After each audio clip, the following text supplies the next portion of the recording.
Is a part of series how to buy a car. तो यहाँ पे एक आ चुका था कि कैसे हम बजट सेट करें अपनी कार का, जो कि मैंने पिछली वीडियो में बताया था आपको। इस प्लेलिस्ट की या सीरीज़ की फर्स्ट वीडियो थी वो, और अब जो सेकंड वीडियो है वो है second hand versus new car. Obviously not first hand car, obviously new car.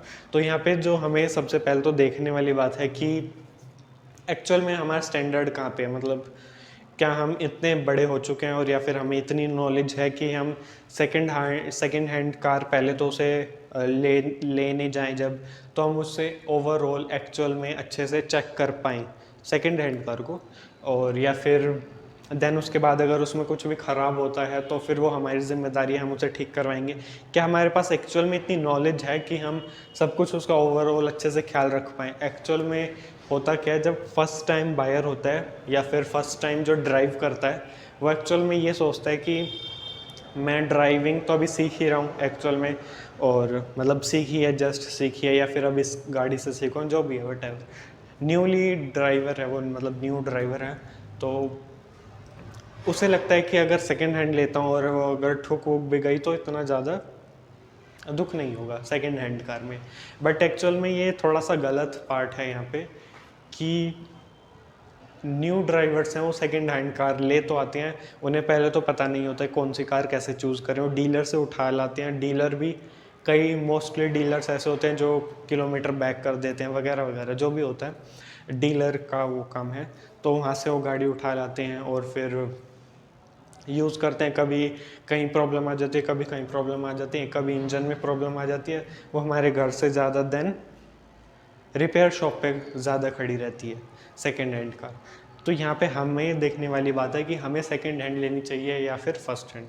सबसे पहले तो मैं जो अपनी बताऊँ वो मेरी ऑब्वियसली न्यू कार है, और because I haven't that much knowledge कि मैं उसे पहले अच्छे से चेक करूँ जब सेकेंड हैंड लेता हूँ।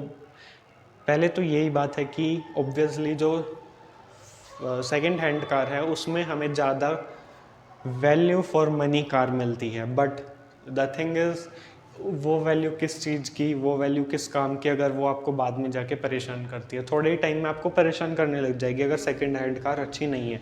ऑब्वियस सी बात है, अच्छी कार्स भी हैं मार्केट में अवेलेबल, लेकिन जो हमारी नज़र है ढूंढने की वो हमारी सही होनी चाहिए एक्चुअल में। तो हमें ये देखना है कि क्या हमें सेकंड हैंड लेनी चाहिए या फिर फर्स्ट हैंड। तो ये एक यहाँ पे है कि अगर हमारे पास एक्चुअल में अच्छी नॉलेज है कि हम जाते टाइम भी अच्छे लें और बाद में भी हम संभाल सकें, तो हमें उस पर सोचना चाहिए, कम से सोचना चाहिए। ये नहीं है कि अगर ऐसा है तो हम ले आएँ। और अगर बिल्कुल भी नॉलेज नहीं है तो और आपके किसी फ्रेंड को या फिर रिलेशन में भी आपको किसी को नॉलेज नहीं है, तो that is a proper know to second hand car. Second hand car को जब भी मना कर दो अगर आपको नॉलेज नहीं है। आप थोड़ी नीचे लेवल की कार ले आओ, बट एटलीस्ट आपको परेशान ना होना पड़े इन फ्यूचर। तो यहाँ पे एक पॉइंट तो ये हो गया, आपको बेटर नॉलेज होनी चाहिए सेकेंड हैंड कार के लिए।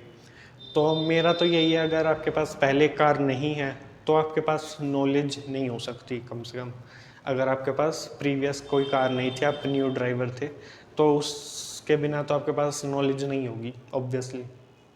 आपके पास एक कार हो, आप उसे देखें, मतलब हर टाइम से देखते आ रहे हैं, देन आपके पास एक कार है पहले से ही ऑलरेडी, देन आप मार्केट में जा रहे हैं, हाँ भाई मुझे नॉलेज है, ये होना चाहिए, ये नहीं होना चाहिए, एंड इसका प्राइस इतना होना चाहिए वगैरह वगैरह, तब आप सेकंड हैंड में जाइए, तब चाहिए। कॉस्ट कटिंग की बात हो तो यहाँ पे ये तो था फर्स्ट हैंड न्यू कार का एक एडवांटेज कि हमें वहाँ पे इतनी नॉलेज नहीं चाहिए होती है, और उसमें भी एक पर्टिकुलर नॉलेज चाहिए होती है, लेकिन वो हम नेक्स्ट वीडियो में देखेंगे। तो अभी तो हमें ये था कि फर्स्ट या फिर न्यू कार में हमें इतनी नॉलेज नहीं चाहिए होती है जितनी हमें सेकेंड हैंड कार के लिए चाहिए होती है। तो वो उसके लिए एक एडवांटेज था और ये एक इसके लिए डिसएडवांटेज था। देन हम देखेंगे कि मनी, जो हमारी मनी पावर है या फिर हम कितना स्पेंड करना चाहते हैं कार पे, तो उसमें हमें वैल्यू फॉर मनी क्या देगी, सेकेंड हैंड या फिर न्यू कार। देन उसमें ऑब्वियस सी बात है, अगर आपके पास अच्छी नॉलेज है तो आप अच्छी वैल्यू फॉर मनी कार ले सकते हैं सेकंड हैंड में। तो सेकंड हैंड जो है एक्चुअल में वैल्यू फॉर मनी देता है, क्योंकि उसकी कॉस्ट कम हो चुकी होती है न्यू कार से। तो अगर आप न्यू कार अपनी बेचने जाएंगे 3 to 4 ईयर्स में, तो उसमें आपको ज़्यादा लॉस है, जो बायर है उसे इतना लॉस नहीं है अगर आपकी कार सही सलामत है। तो मतलब वो भी नॉलेज लेके आपकी कार बाय कर रहा है तो उसे ज़्यादा फ़ायदा है, आपको बेचने में इतना फ़ायदा नहीं है। तो ऑब्वियसली अगर आप वैल्यू फॉर मनी चाहते हैं तो सेकेंड हैंड की तरफ ही जाइए। तो ये एक डिसएडवांटेज हो गया न्यू कार के लिए और एडवांटेज हो गया सेकेंड हैंड कार के लिए। तो ये कॉन्फ्लिक्ट है, आप पे डिपेंड करता है कि आप किस पोजीशन पे एक्चुअल में स्टैंड करते हैं, तब आप डिसाइड कर सकते हैं कि आपको कौन सी कार चाहिए। नेक्स्ट थिंग है या फिर नेक्स्ट पॉइंट है, उसमें हम कह सकते हैं कि आपको जो सेकेंड हैंड कार है वो आपको बड़ी कार मिल सकती है कम पैसों में। बड़ी कार इन द सेंस कि अगर आप न्यू कार में अगर आप बलिनो या फिर हैचबैक सेगमेंट की आप एक कार लेने जा रहे हो, तो आपको उसी जितना अमाउंट आप उसमें दोगे उसी अमाउंट में आप एक कार ले सकते हैं जो कि है, या फिर उसे सस्ते में जो कि है अच्छी खासी बड़े साइज़ में, जैसे कि इको स्पोर्ट। आप हैचबैक सेगमेंट में जा रहे हो न्यू कार में, उतने ही अमाउंट में या फिर उससे कम में भी आप ले सकते हो इको स्पोर्ट या फिर मिड साइज़ एसयूवी जिसे कहते हैं हम। तो आप उसमें जा सकते हो। मतलब साइज़ का जो डिफरेंस, अगर आपको चाहिए एक बड़ी कार और लेकिन मनी उतना नहीं है तो आप उसमें जा सकते हैं। बट यहाँ पे तो ये एक इसके लिए है एडवांटेज, इसके लिए है डिसएडवांटेज, सब दुखी हैं इससे, सॉरी। तो यहाँ पे जो नेक्स्ट पॉइंट एक और है जो आपको मिलता है कि टेक्नोलॉजी यूज्ड कार में ऑब्वियसली कम होंगी, क्योंकि वो 3-4 साल पहले की कार है या फिर 2-3 साल जब भी है, और यहाँ पे एक न्यू कार मिलती है। ऑल्दो ये सब पे इम्प्लाई नहीं होता है। फॉर एन एग्जांपल i20 पुरानी वाली में और अब में इतने ज़्यादा फ़र्क नहीं है, प्राइस में ऑब्वियसली डिफरेंस आ गया है, जितने भी फीचर्स चेंज हुए हैं उतना ही प्राइस में भी डिफरेंस आ गया है। But the point here is उसमें इतना डिफरेंस नहीं है। तो अगर आप अभी वाली i20 लेने जा रहे हैं तो आपको यूज्ड मार्केट में यूज भी मिल जाएंगी, तो आप उसे एक अच्छा ऑप्शन ले सकते हैं। तो वो भी एक यूज्ड के लिए एडवांटेज है।